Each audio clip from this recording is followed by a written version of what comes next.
Hello, everyone. My name's Adam Ludwin. I'm a chiropractic student at Cleveland Chiropractic in Overland Park, Kansas. I am a Tri 9 out of 10 student.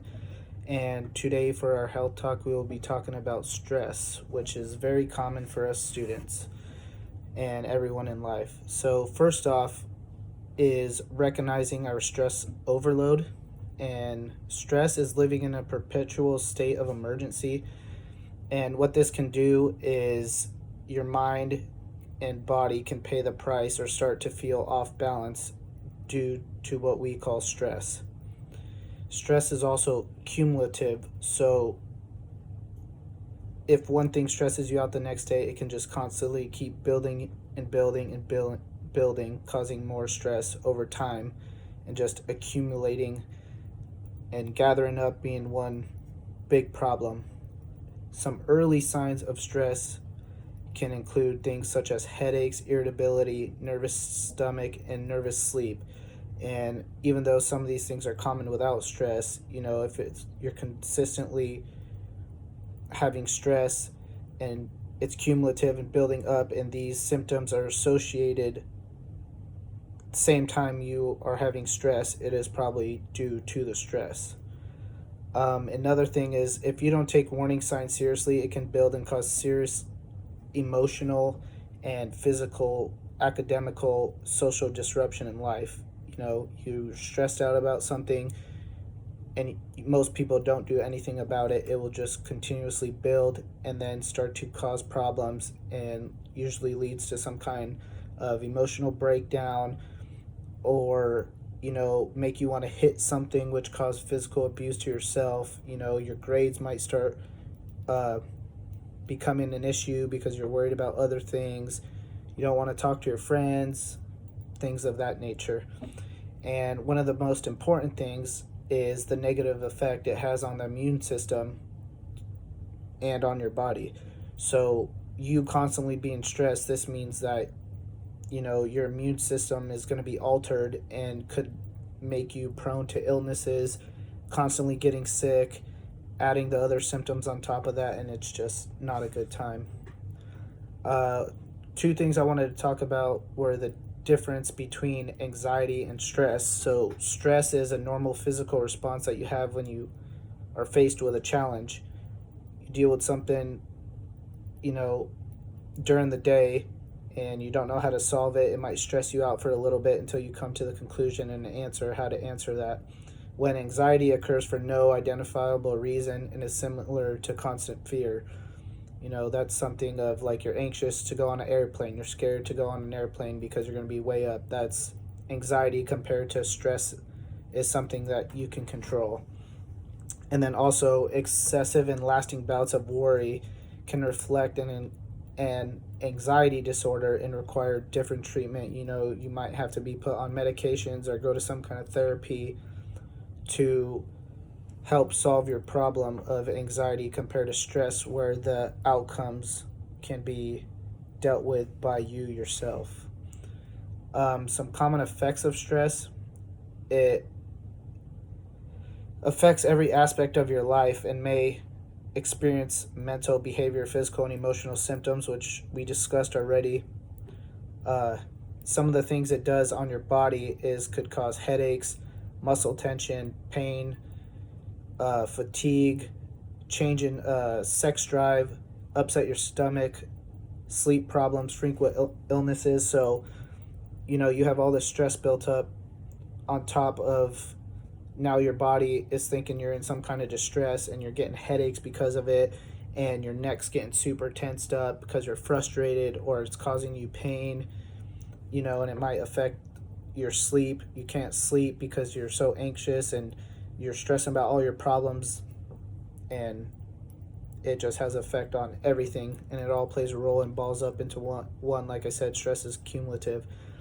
Then for your emotion, it could cause anxiety. So stress could turn into anxiety, I guess you could say, which again could be treated with other things. Restlessness from lack of sleep. You might get lack of motivation to do something because you can't find a solution. You've tried, you're stressed that you didn't find a solution the first time, try again. So lack of motivation, loss of focus. You're not focused because you don't want to do it, or you're stressed, it's too hard. Irritability and anger feeling, or overwhelmed. You're overwhelmed that you will not come to a conclusion of whatever it is you're working on. And the last is sadness or depression, which could be a huge factor on your life. And then the effects stress has on your behavior are, you might under eat. You're so stressed, all you feel like you want to do is just eat something to relieve those problems. Could have angry outbursts. You could, heavens forbid, you fall to drug and alcohol abuse, but it could happen. People are so stressed out with life, they have to get drunk, they have to shoot up drugs to get out of this pain, get out of this overwhelmed feeling. They might start social withdrawing themselves from their friends, not wanting to be next to people because they're so upset. You might sleep too much, actually, so you're so stressed that you don't want to do anything, so you're so tired and restless from worrying that all you're doing is sleeping. And then, of course, relationship conflicts. You could, you being so stressed out could put stress on your partner. Then you're dealing with two people's stress compared to just your own, and that can just ball up and continue to go cumulatively. Some things I have here for stress busters are, obviously, is you want to manage your stress as best as possible. This is a skill. It's worth taking the time to figure out what works best for you. It could be anything. You always want to have some wind down time. And for me, I come home from a long day of school, or a stressful day from school or the clinic or something, and for me, I don't want to be doing any schoolwork after 8:30 p.m. Like, that is just my thing. I come back home from school, I go work out, I go to the gym. I like to come home, finish whatever it is I have to do, and I like to play Xbox for 2 hours before I go to bed. That's just what winds me down. I get to talk to some college buddies, catch up with them, not have to worry about school or anything. So that's the biggest thing for me. Some things you guys could do to stress relieve yourself are, obviously, get enough sleep, go to bed earlier, make sure you're getting 8 hours if you can. The other thing is eating a healthy diet. If you're eating a bunch of junk food, you're obviously going to feel like junk and not want to do anything. So diet plays an important role on the immune system as well. You're stressing too much, your immune system's going to be down, so eating a well-balanced diet will, help your body function properly altogether.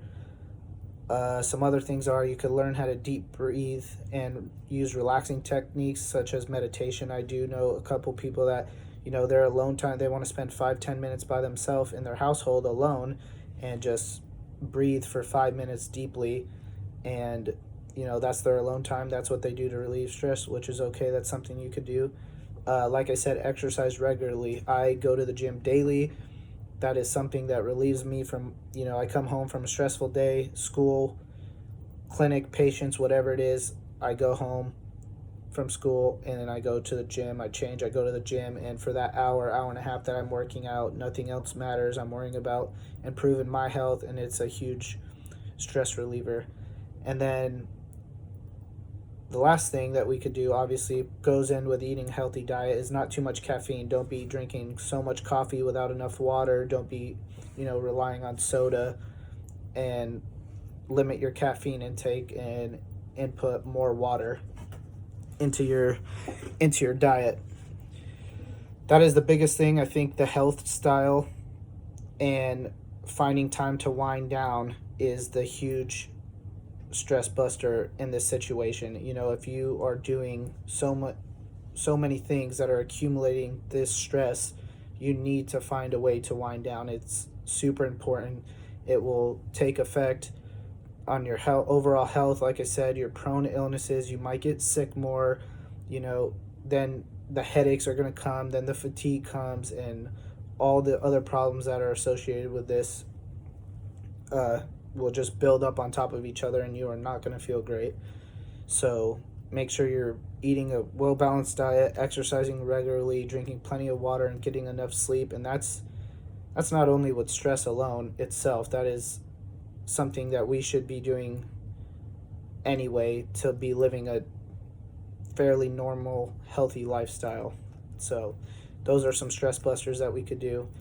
The chiropractic adjustment. So the adjustment itself can take off stress from the body, and that stress from the body can obviously be playing a role on how it affects you mentally and emotionally, or in pain or somewhat of that nature. So the chiropractic adjustment is a good way to stress relieve yourself, and getting it adjusted by a chiro takes stress off the body, like I said, physically and emotionally. You're in pain, or you think you're in pain because you're stressed, but really it's your body not functioning properly because you're so stressed and altered something due to lack of sleep or whatever it is. And getting adjusted will take that stress off the body itself, improving your way of life, getting the nervous system to function properly, being able to, live that normal or fairly normal, healthy lifestyle that we are trying to get you in.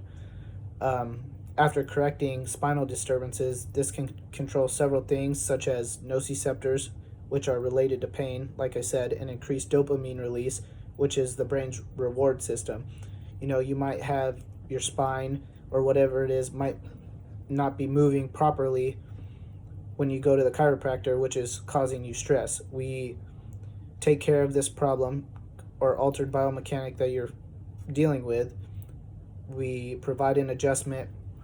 It takes off stress from the body, which takes stress off you emotionally, makes you feel good, and your body senses this and releases dopamine, which is your happy feeling, and you're somewhat back to normal for a while before you need to go and get another adjustment and deal with that.